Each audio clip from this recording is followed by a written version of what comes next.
Welcome back, guys. This week we're talking about the king archetype, or what to do in general when you feel suffocated by people around you.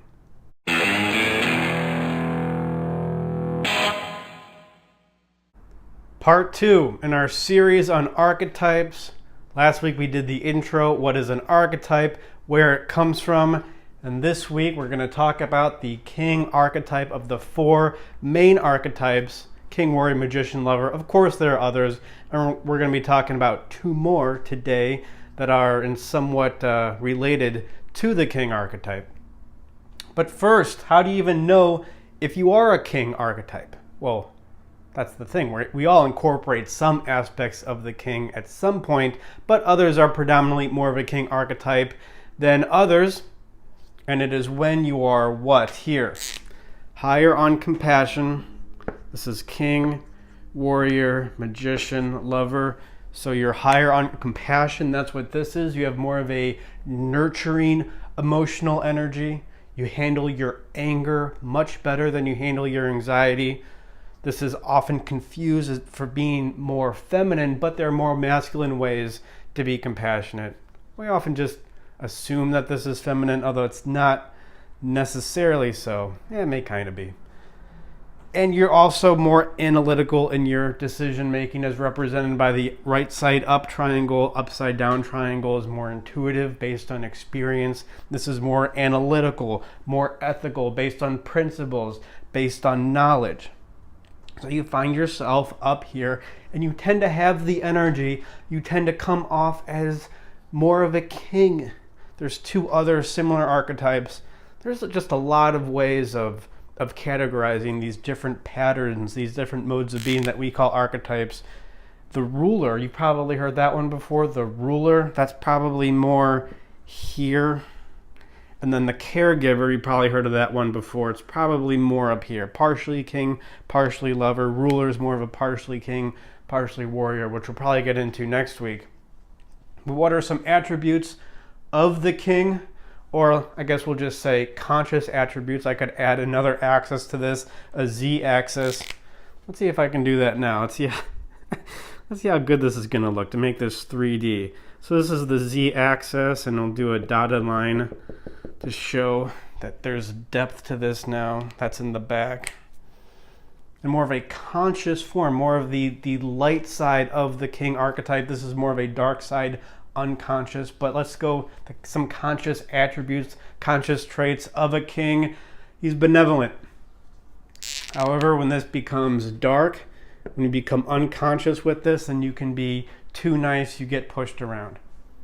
The king tends to organize people, brings people together. This is the guy having cookouts. And what happens if he becomes unconscious of the people that he's bringing in his life and he's on autopilot is he will tend to get stuck, feel suffocated by people. And of course, even if we're not all king archetypes, we can all relate to being stuck, being suffocated by people. Like, why are these people in my life? I don't even like them. They're kind of annoying. What am I doing here? The king likes order, but of course the dark side of order is you become a tyrant. You begin controlling people. Instead of setting boundaries down, you begin to control people, manipulate people. Oh, that's here, friendly to manipulate. And also, you'll find a lot of, well, I won't write it in, but you'll find more OCD kind of disorders over here on this side of the cross, the mandala, and then the friendly, like I already said. Maybe you want to be friendly, but the dark side of that is you begin to manipulate people. You're not being friendly because it's just what you want to do. You're being friendly to get something. You're trying to control people. So that would be the dark side, I guess you could say. The Sith aspect of the king archetype. So what do you do? What do you do if you're predominantly a king archetype? And what's the goal of understanding these archetypes? Of course, the map, the emotional diagram, gets your car running. The archetypes, the cross, the mandala, this is a map. It's going to tell you where you're going to want to go in general to individuate, to become here. This is the goal, is all of our goals, to become neither too much compassion nor too much confidence. We balance these out. Neither too much principled decision making nor too much intuitive decision making. We balance them out, realizing they're both ultimately one, and also neither too much consciousness or too much unconsciousness in the back. This is 3D, of course. But you want to be right about where, always a little bit aware of the unconscious, but always conscious while you're doing it. And you can do your Native American drum circle and dip down a little bit, and you can do your journaling, problem solving. You can move up a little more, but always floating around that line between consciousness and unconsciousness. Another way of describing that is just over the threshold of what you're comfortable doing. So that's the goal. That's how we individuate. So you're here, you're a king.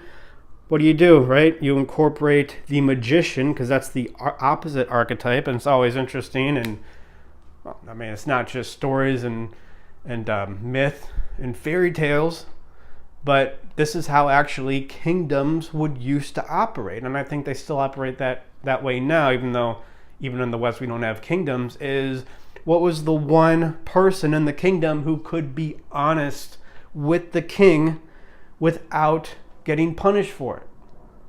The jester, right? The magician. The king we realize on some conscious level, the ruler, the king, perhaps to some degree the caregiver up here, needs to incorporate the magician to become individuated. He needs to become in contact with the jester to become or to find himself at the center of the cross mandala. So what do? You need to confront your anxiety more. Right? If you find yourself, you're a king, you're stuck, you're being too nice, you may be tyrant, you're trying to control people.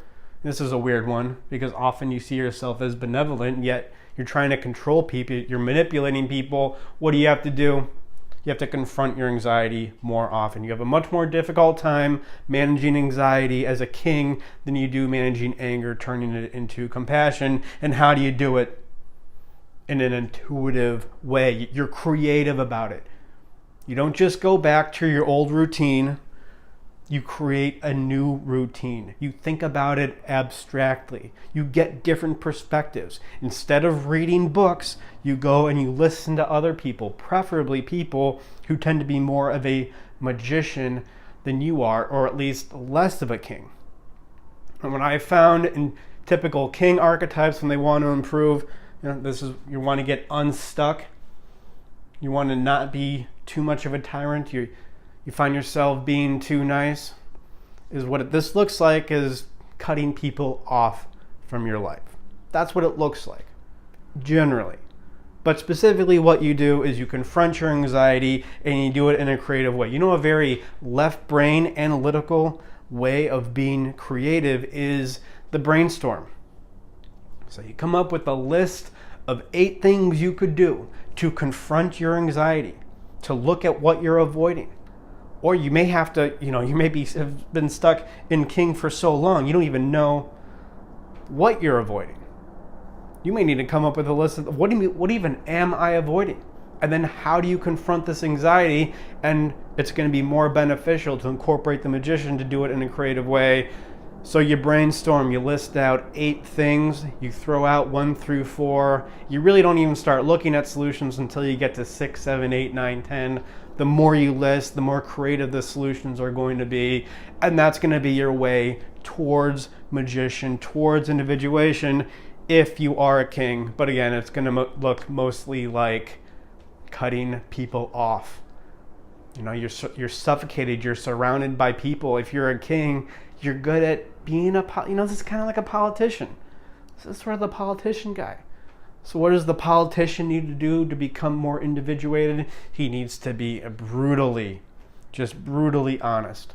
More creativity, more confidence, and people are going to leave you, but that's good. People are going to leave you, but they only liked you because of your unconscious side. So now you're going to get more people in your life. We're going to like you for the conscious side, the good side of the king archetype, and that's it for this week. I think next week we'll do warrior if I don't have another video idea. Again, we're not going to stick to this archetype series every week, but I'm going to keep coming back to it. There's a lot to say here. Thank you for watching, guys. Like and subscribe. And always remember that when you feel suffocated in your life, it's time to be more of a magician.